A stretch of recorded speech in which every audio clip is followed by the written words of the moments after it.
കൊച്ചി വാർത്താ ചാനലിലേക്ക് സ്വാഗതം. തുടർച്ചയായി മൂന്നാം തവണയും അധികാരം ലക്ഷ്യമിട്ട് ശക്തമായ പ്രവർത്തനങ്ങളിലേക്കിറങ്ങിയ ഇടതുമുന്നണി 43 സീറ്റുകളിൽ വിജയം ഉറപ്പിക്കുമ്പോൾ ജയസാധ്യതയുള്ള ബാക്കി 37 മണ്ഡലങ്ങളിൽ ശ്രദ്ധ കേന്ദ്രീകരിക്കാൻ ഒരുക്കം തുടങ്ങി. ഇത് സംബന്ധിച്ച് MLA-മാർക്ക് കഴിഞ്ഞ ദിവസം മുഖ്യമന്ത്രി നിർദ്ദേശം നൽകിയിരുന്നു. വിവാദങ്ങളിൽ ചെന്ന് ചാടാത്തവരും വീണ്ടും ജയിക്കാൻ സാധ്യതയുള്ളതുമായ MLA-മാരോട് കൂടുതൽ ജാഗ്രതയോടെ മണ്ഡലങ്ങളിൽ ശ്രദ്ധിക്കുവാനും മുഖ്യമന്ത്രി നിർദ്ദേശിച്ചിട്ടുണ്ട്. ജയസാധ്യത കുറഞ്ഞവർക്ക് സീറ്റ് നിഷേധിക്കാനും സാധ്യതയുണ്ട്. രണ്ടാം സർക്കാരിന്റെ 4ാം വാർഷികാഘോഷങ്ങൾ തുടങ്ങുന്ന ഏപ്രിൽ 21 മുതൽ നിയമസഭാ തിരഞ്ഞെടുപ്പിന്റെ പ്രചാരണ പ്രവർത്തനങ്ങൾക്ക് അനൗപചാരിക തുടക്കം കുറിക്കാനാണ് CPM-ന്റെ പദ്ധതി.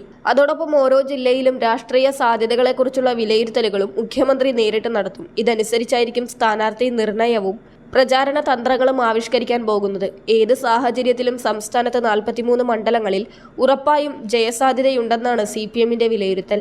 പാർട്ടി സംവിധാനവും ഭരണ സംവിധാനവും ബാഹ്യ ഏജൻസികളും നടത്തിയ പഠനങ്ങളുടെ അടിസ്ഥാനത്തിലാണ് ഈ വിലയിരുത്തലിലേക്ക് എത്തിച്ചേർന്നതെന്നാണ് സൂചന.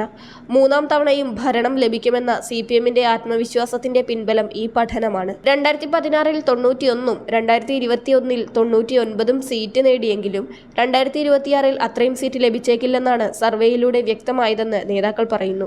എന്നാൽ 100 സീറ്റ് എന്ന ലക്ഷ്യം വെച്ച് നിയമസഭാ തിരഞ്ഞെടുപ്പിനെ നേരിടാനാണ് CPM-ന്റെ പദ്ധതി. 43 സീറ്റുകളിൽ ജയം ഉറപ്പിക്കുന്ന പാർട്ടി പ്രചാരണം മുറുകുമ്പോൾ ബാക്കി സീറ്റുകൾ കൂടി നേടുമെന്നാണ് വിശ്വാസം. അത്തരത്തിൽ 37 സാധ്യതാ മണ്ഡലങ്ങൾ പാർട്ടി ലിസ്റ്റ് ചെയ്തതായും റിപ്പോർട്ടുണ്ട്. നന്നായി ശ്രമിച്ചാൽ ഇത്രയും മണ്ഡലങ്ങൾ കൂടി ലഭിക്കുമെന്നാണ് CPM കരുതുന്നത്. ഇത്രയും സീറ്റുകളിൽ വിജയിക്കുമെന്ന് കണക്ക് കൂട്ടുമ്പോഴും മതസാമുദായിക ഭരണവിരുദ്ധ വികാരം CPM-ന് മുന്നിൽ വെല്ലുവിളി തീർക്കുന്നുണ്ട്.